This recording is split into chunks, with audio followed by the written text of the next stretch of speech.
AITA for exposing my sister to our parents after finding out she's been lying about needing money for medical expenses. 32F. Can't believe I'm writing this. My family is in shambles right now, and I feel like I'm at the center of it. I've been going back and forth in my mind, wondering if what I did was justified or if I truly went too far. Maybe writing this all out will help me make sense of it. For context, my sister Emma, 29F, has always been the golden child. You know the type. The youngest, the favorite, the one who could do no wrong. Meanwhile, I've been the responsible one, the one who plays by the rules. Growing up, this dynamic wasn't easy to deal with, but I learned to live with it. I focused on building my own life, staying out of her drama, and letting her enjoy her status as the family darling. But this situation is different. It's not just sibling rivalry or petty jealousy. It's about trust, betrayal, and how far someone is willing to go to exploit the people who love them. About a year ago, Emma started telling our parents that she was struggling with medical bills. She called them up crying, saying her insurance wouldn't cover some specialist or that she needed a medication that cost hundreds of dollars a month. Our parents are retired and living on a tight budget, but they're the kind of people who would do anything for their kids. They didn't hesitate to help. At first, I didn't think much of it. I figured she was genuinely going through something and needed support. But over time, her claims started to feel off. For one, she was always vague about what was wrong. She never gave specifics, just said things like, "It's really personal," or "I don't want to worry you with the details." And while she was supposedly drowning in medical debt, her social media told a very different story. Emma's Instagram was a highlight reel of luxury and indulgence.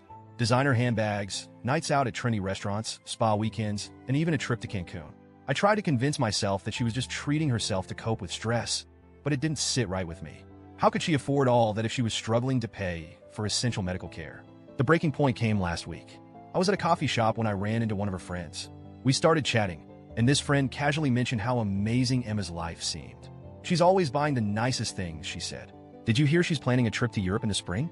Must be nice." I felt like I'd been slapped. A trip to Europe? Emma had just asked our mom for $2,000 for some kind of medical test. I couldn't ignore the red flags anymore. That night, I went down a rabbit hole. I scrolled through her Instagram and pieced everything together. There it all was, evidence of a lavish lifestyle completely at odds with the story she'd been feeding our parents. I saw photos of her with designer shopping bags, posts from high-end restaurants, and even receipts from luxury stores. It was undeniable. I confronted her the next day. I didn't want to jump to conclusions, so I asked her directly, "Emma, what's going on? Are you really struggling with medical bills? Or is there something else you're not telling us?" At first, she played dumb. "What are you talking about?" she said, her voice dripping with fake innocence. But when I pushed harder, her mask slipped. "Okay, fine," she snapped. "I don't have medical bills. But it's not like they can't afford it. They're retired, sure, but they have money. And honestly, I deserve to live a little. What's the big deal?" I was stunned. My parents had been making sacrifices to help her, cutting back on their own expenses, dipping into their savings, all because they thought they were helping her stay alive. And she just shrugged it off, like it was no big deal. I couldn't let it go. I gathered the evidence, screenshots of her Instagram posts, receipts, and even some of her texts where she'd casually mentioned her shopping sprees. Then I sat my parents down and showed them everything. The look on their faces was heartbreaking. My mom started crying almost immediately, clutching her chest like she'd been physically hit. My dad didn't say much, but the silence was worse. He just sat there staring at the photos, his face pale. Finally, he said, "I thought we were helping her survive." Hearing that broke me. This wasn't just about the money.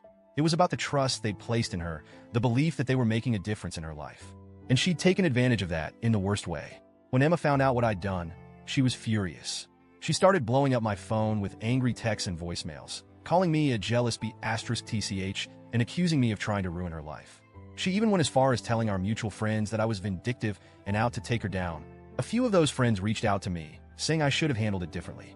"Why didn't you just talk to her again?" one of them asked. "Maybe you could have helped her see the error of her ways without involving your parents." But how could I do that? She wasn't going to stop. She didn't feel guilty. She felt entitled. If I hadn't said anything, she would have kept draining our parents dry, possibly until they had nothing left. Now, our family is a mess. Emma isn't speaking to any of us. My parents are heartbroken, not just because of the money, but because of the betrayal. They've always been proud of how close-knit our family was, and now it feels like that's been shattered. As for me, I feel torn.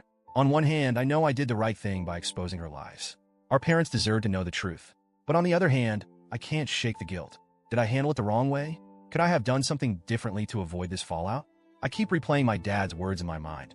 I thought we were helping her survive. If I hadn't spoken up, they'd still be sacrificing for her, believing they were making a difference. But now, the truth is out, and it's left us all in pieces. So, Ida?